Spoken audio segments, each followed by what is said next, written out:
रोहनचं बेफिकीर आयुष्य. रोहन सकाळी उशिरा उठतो. अलार्म वाजतो, पण तो स्नूज करतो. डोळे उघडताच मोबाईल हातात. सोशल मीडियावर स्क्रोल, रील्स, मीम्स, स्टेटस.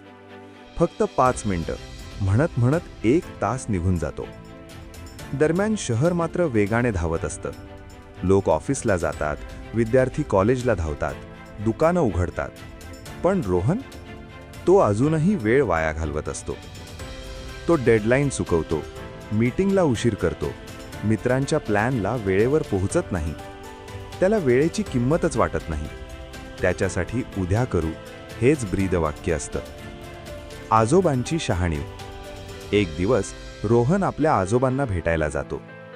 आजोबा बागेत शांतपणे झाडांची काळजी घेत असतात. प्रत्येक रोपाला योग्य वेळी पाणी, योग्य वेळी खत.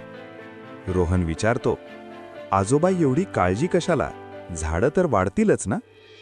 आजोबा हसतात आणि म्हणतात, रोहन, वेळेवर पाणी दिलं तरच झाड मजबूत वाढतं. उशीर झाला तर ते कोमेजतं.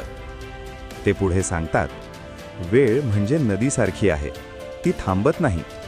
जो तिच्या प्रवाहात चालतो तो पुढे जातो. जो थांबतो तो मागे राहतो. रोहन ऐकतो, पण त्याला अजून त्या शब्दांची खोली समजलेली नसते. टाळाटाळीचे परिणाम. काही दिवसांनी एक मोठी संधी रोहनच्या हातून निसटते. त्यानं प्रोजेक्ट वेळेवर पूर्ण केला नव्हता. कंपनी दुसऱ्याला संधी देते. मित्र नाराज होतात. एक जवळचं नातंही ताणलं जातं. रोहन एकटा बसून विचार करतो.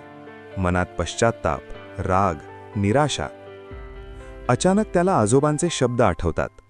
वेळ थांबत नाही. त्याला जाणवतं, समस्या जगात नाही, समस्या त्याच्या सवयींमध्ये आहे. टर्निंग पॉइंट, बदलाची सुरुवात. त्या रात्री रोहन ठरवतो, आता पुरे. तो छोट्या गोष्टींपासून सुरुवात करतो. अलार्म वाजला की लगेच उठतो. दिवसाचं प्लॅनिंग करतो. मोबाईलचा वापर मर्यादित करतो. एक एक काम पूर्ण करताना त्याला समाधान मिळतं. त्याचा आत्मविश्वास वाढू लागतो. बदल आणि यश. काही महिन्यांनंतर रोहन तोच प्रोजेक्ट पुन्हा प्रयत्न करतो. यावेळी तो वेळेचं योग्य नियोजन करतो, फोकस ठेवतो आणि यशस्वी होतो. तो आनंदाने आजोबांकडे जातो. डोळ्यात चमक, चेहऱ्यावर आत्मविश्वास. आजोबा, मला वेळेची किंमत कळली. आजोबा हसतात. वेळेचा आदर केला की वेळ तुला यश देते. अंतिम दृश्य. रोहन आता आत्मविश्वासाने आपल्या स्वप्नांच्या दिशेने चालतोय. शहर अजूनही धावत आहे, पण आता तो मागे नाही.